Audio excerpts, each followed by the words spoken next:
Le prix de la gare de Mons, à Bruxelles, c'est juste les extras non prévus dans le début du chantier. Donc c'est des sommes tellement colossales, il faut imaginer que tout le budget de la région en termes de mobilité est pris pour 10 ans, que tous les autres projets doivent tomber à l'eau tellement ça coûte cher. Et pour passer en dessous, on doit lever à toi. Ah oui, alors il y a un petit souci, c'est qu'en fait, ils ont oublié, donc le sol de Bruxelles est tellement sablonneux, avec la Seine, etc., qu'il s'enfonce régulièrement. D'ailleurs, on voit souvent dans la rue des rues qui s'effondrent. C'est pour ça que le sablon s'appelle le sablon, d'ailleurs. Exactement. Et donc, quand on creuse des tunnels de métro, il y a beaucoup de choses qui s'affaissent, notamment les bâtiments historiques en dessous duquel on passe. Et là, ils ont remarqué qu'ils n'avaient pas prévu que le palais du Midi risquait de s'effondrer. On n'avait pas prévu, c'est vraiment pas de chance.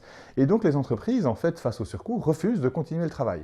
Il y a un consortium de la construction qui dit non, mais nous, ça va coûter tellement cher qu'on ne veut pas le faire. Et la STIB et la région veulent aller et veulent demander 170 à 200 millions de rallonge juste pour le palais du Midi. Donc on parle de montants proches de la gare de Mons, pas pour tout le tronçon, juste pour empêcher que s'effondre le palais du Midi. C'est un petit supplément, mais le même problème va se poser à tous les endroits du trajet, parce que ce métro, qu'on fait déjà à 30 mètres sur terre pour éviter les risques d'effondrement, on n'arrive pas à stabiliser tellement le sol est sablonneux. On va passer après sous la maison communale de Schaerbeek, aussi un très vieil hôtel architecturalement classé, mais qui risque de s'effondrer aussi.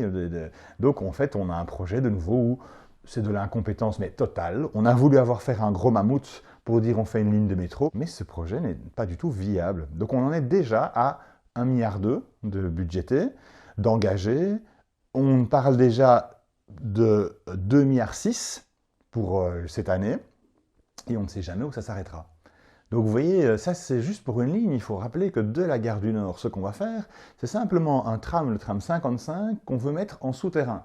Donc une ligne de tram qui existe et qui fonctionne, dit être surchargée mais qui ne l'est plus tout le temps grâce au télétravail, et qu'on enterre à 30 mètres sous le fond, parce que le sol est trop sablonneux.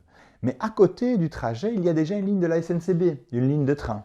Donc on pourrait l'utiliser, bien. On pourrait l'utiliser. Donc on dit, ah non, non, la SNCB c'est fédéral. Vous imaginez, la région bruxelloise à Bruxelles, on ne peut pas collaborer entre deux sociétés de transport. À Paris, vous prenez le RER ou le métro, c'est la RATP, c'est la même société. Ici, ah non, il vaut mieux creuser 2 fois en parallèle. Et donc rien que les surplus du tout début du chantier à la gare du Midi sont déjà plus importants que la gare de Mons.